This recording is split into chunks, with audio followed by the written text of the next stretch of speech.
Question? Yes. How far should I keep the hives from my yard, my house, my kids, my dog, my lawnmower, things like that? So I have bees on my property, on a pathway to my wife's studio. She's a therapist. She has strangers, always.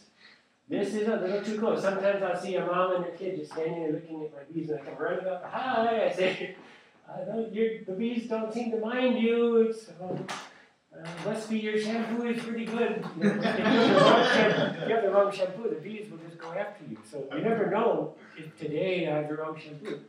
So if they're strangers, you have to watch out. If there's strangers coming to your property, you have to be careful. I think this is too close for the casual observer, but I think this isn't too close. If you were this far away from a beehive, I think there's no chance the bees will come after you unless you have a bad smell. Bad, not human, but chemical. If you have something on you that. So, I think it doesn't matter as long as it's more than that. I think the problem with bees on property is neighbors. And it's not that the bees bother the neighbors, it's the neighbors get worried. What is that you're doing? I see you dressed like a chemical worker, with your suit and your gloves and your suit and your mask. What are you doing over there? So, for that reason, you might have them inside a fenced area. Bees can get out of anything, so having them go over a fence is very convenient. If there's no fence, they may go on a straight line to the flowers, and they may pass people. But if there's a fence around them, they go up and then go, and so that's very convenient. So you can have them anywhere, in any place, as long as they're behind a fence, and then no one can see them, and they don't bother anybody. So that's a nice solution. Yes, sir. You said you'd like to maintain a young queen. Does the old queen know when to go, or do you have to remove it? For years people thought there was a king bee because obviously that's the only way you can have any order. And then they discovered there's no king bee, there's a queen bee.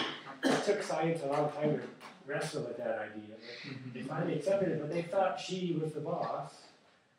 No, there's nobody's the boss. Everybody knows what to do. And so the colony figures out that she's failing, whether it's her or them, and they make cells that she lays in. So the workers made the special cell facing downward instead of, the workers are all live and grow in horizontal cells, hexagonal horizontal cell. The queen grows in a vertical cylindrical cell. So they have made those cells, and she has laid in them eggs. So everybody knows what's happening. Everybody knows we're making a new queen. No surprise. And when they're born, when they come out, if there hasn't been a swarm, if the old queen is still there, the bees then decide to keep them apart or to let them come together. The bees decide. So who among them did it? I don't know. They decide, okay, we're going to let them fight, or we're going to not let them fight. And queens can only kill queens. No bee can kill a queen directly. The only way they can kill her is they surround her. If she's a queen that they don't recognize, if you drop a queen in a hive, she smells like somebody else, and they don't understand it, but it's really powerful. They surround her, and in a way she can die by being surrounded, but no one's stinging her. But queens sting each other, and they wrestle. And when they're about to both kill each other at the same time, they go, wait a second. And they start again. Okay, start again. It's really cool. They don't kill each other at the same time. That would be stupid. You know, that's stupid. So they wrestle, and when one gets on top, okay, boom, I got you. And you hope it's the new queen killing the old. They figure it out somehow. There's so much to learn about bees. I didn't tell you anything today. There's so much to learn.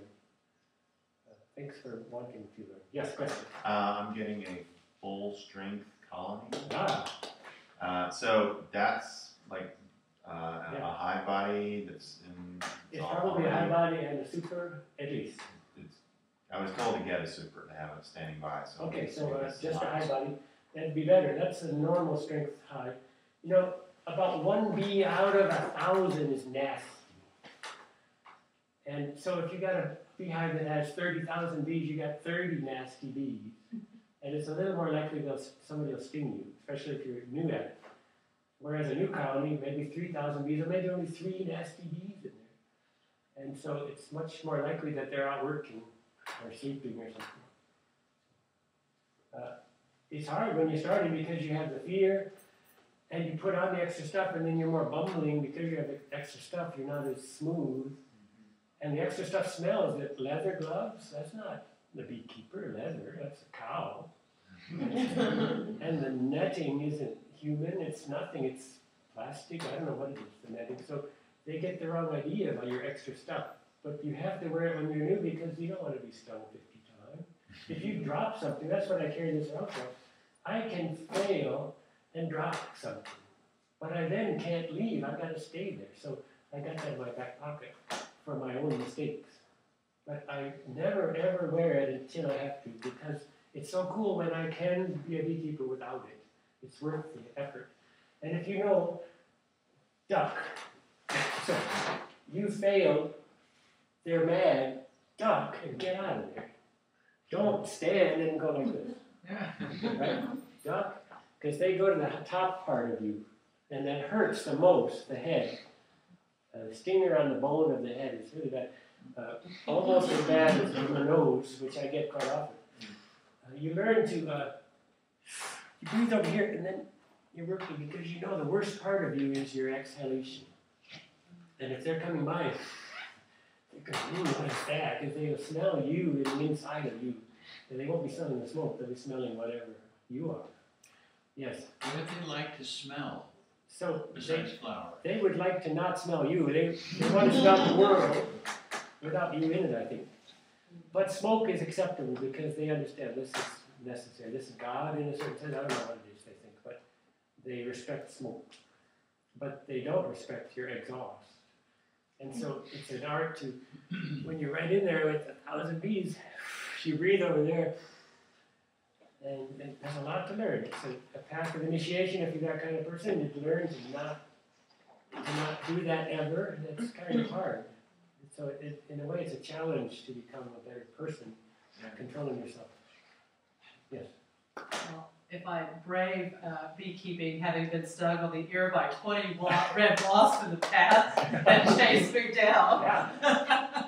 But anyway, if I get past that, I'm wondering what's kind of the minimum, how far apart can you visit bees? Because we have some property that we kind of like to put our bees on, but it's not our, where we live in the hair, it's a different. If it's in your backyard, they are happier because you see them more.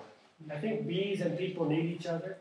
If you abandon a beehive, you probably won't live as long as one that you're with a lot. I think they just realize, what's the purpose of life? I don't really understand life any longer. I thought I knew, that what people do when they don't think there's a God. So you really have to be around them. You got to find some reason for living, and the beekeeper provides it somehow to the bee. At least they can complain about God. That guy was here. They at least have some relationship to the outer world that is beyond them, which is what apparently all of us need to be healthy. But if they're close by, they live better. I have bees far away. I have bees at a friend's house because Texas isn't so good for supporting a lot of bees in one place. So 2 is ideal. 4 is kind of pushing it. And so if which I do have more than 4 hives, I have to ask friends, may I have bees at your house?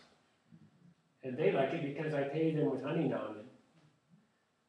And they get to say, I have bees. Most people like to say it. It's kind of cool. Most people like to say, I have bees.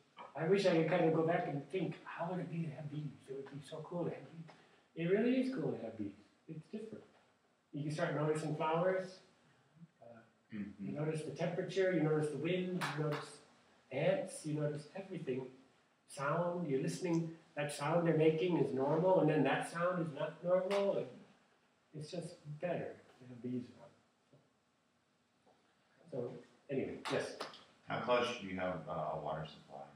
They will go to every water supply there is. I have 3 at my house, and I'm told that they're also at the neighbors.